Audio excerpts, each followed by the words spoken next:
Mga kapuso this morning, ato makauban ang usa ka rapper and composer dinhi sa Dakbayan sa Davao. Ang iyahang istorya sa kinabuhi ato sayron.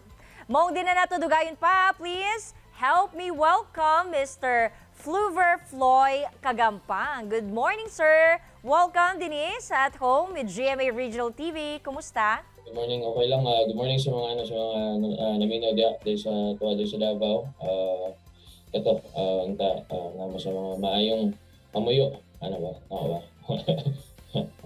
Sir Floy, paunsa ba nagsugod ang imong hilig sa flip top?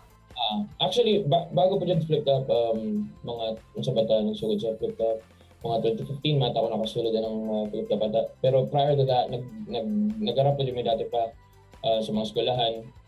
Siguro late 2000s, mga 2009, mga anong panahon na kato. So, dito, unang recorder na mo, kauban na ako to sila, mga classmate lang po na, mga schoolmate, tingnan ko nga, nag-compose to sila lyrics. Ito na ako kumbaga na-fascinate ko ba na, kaya like, di ba, in person makita, makailang tao na nagasulat ng lyrics. So, dito na ako na kaya dito siya na, tapos ako, dugay, knowing na taon na po ko or into music na, or into rap.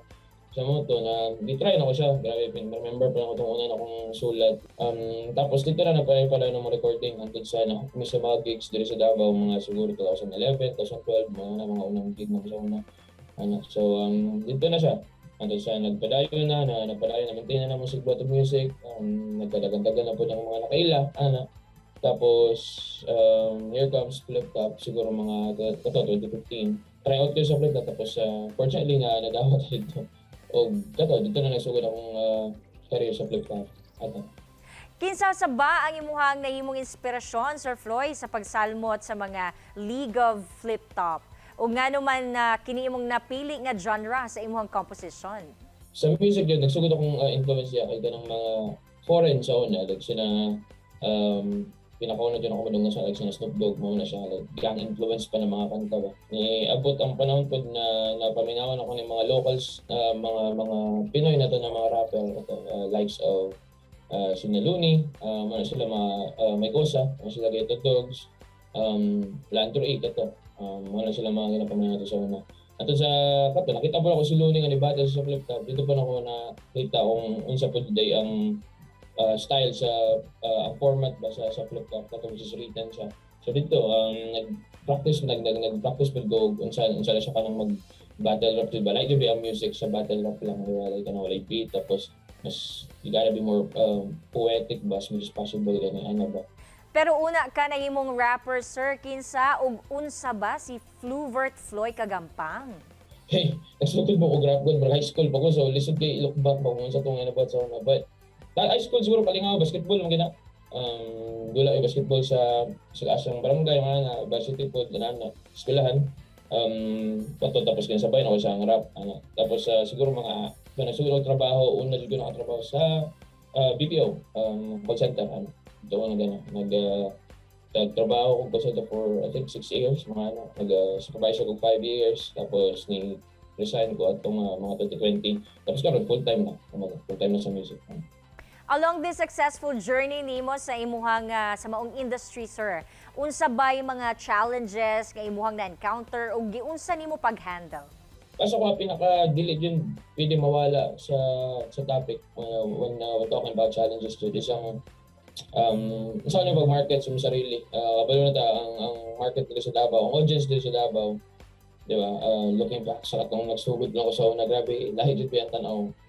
Ang pagmayong rapper, diba? Lahi ang tanaw sa mga tao ba? Murarag ka ng mga bugoy-bugoy, mga murag mga ana, bayag-yaga lang ana. But, it took time para mapasabot naman sa mga tao ba? Or ma-appreciate sa mga tao. Kaya para sa ako, misunderstood mo dyan ang rap music. Which, masabtan po na ako. Kay, tagal magganang, kumbaga, violence siguro na nakasabay sa sa na genre. So mo to. Pero kato, lisod ni dugay ang panahon bago na sabtan sa tao kung na art judge ang rap, kumbaga mo na siya mong paraan ba, amang way para i-express ang mga sarili ba, kung saan mo gusto istorya, sa mga palibot, sa mong gibati, kumbaga. So muna siya. Muna siya mga challenge. Even hantod karon nagya pa na ka naman. Pag mayungog ka ng rapper mo siya. Sir Floy, unsa bay mahatag nimo nga mensahe ngadto sa tuwang mga kapuso viewers nga nagtan-aw karon? Gusto mo yung ginabuhat, di ba? Ako, taga Davao ko, pero hindi naman sa pangano, pero kailan naman sa mga rapper, or nailan man daw sa dili din siya, although challenge siya, ang kanang, isa din siya sa challenge na naman ako na-mention, kumbaga kung taga Davao ka, kung nakadito sa South, di ba, kabalimata, ang sentro is na dito sa Luzon, nasa sa Manila, anana. Pero dili na siya harang, kumbaga, na may social media karon. Kung sa man yung plano diya, may it be kanang career sa corporate or career sa music o bisag asa ba na paningkamot lang gid paningkamot do you kumbaga kailangan nimo paningkamot ka magtrabaho para sa imong sarili like kanang tunaan mo imong sarili mga ano ba kato so wala din ay harang di ako isa ko sa example na nakaya nako maabot nako ang akong dadagan pa ko gusto maabot but yeah mo na siya at the end of the day ang importante na is you gotta be always siguro a learner ba sa butang kay basig maabot ang panahon ang isang buwan na challenge ang problema na maabot ang time na kanang kumbaga sumulan na kasi yung tawag sumulan na kasi yung ginabuhat ba so ang question na is what's next mo na siya yung kailangan i-figure out di mawala ang kanang kumbaga kanang apoy na cliche na term sa imuha ba na mawala imong sa passion na but you gotta figure it out. Wala lang makatabang na kayo yung sarili lang. So ato, kung sa'yo pangarap, sa'yo gusto, paling gamot ang ano. Alright, thank you so much, Sir Floy, for sharing your story. This is At Home with GMA Regional TV. May you continue to make music to express people's mind. Daghan kayong salamat! Salamat po. Salamat. Kini ang At Home with GMA Regional TV.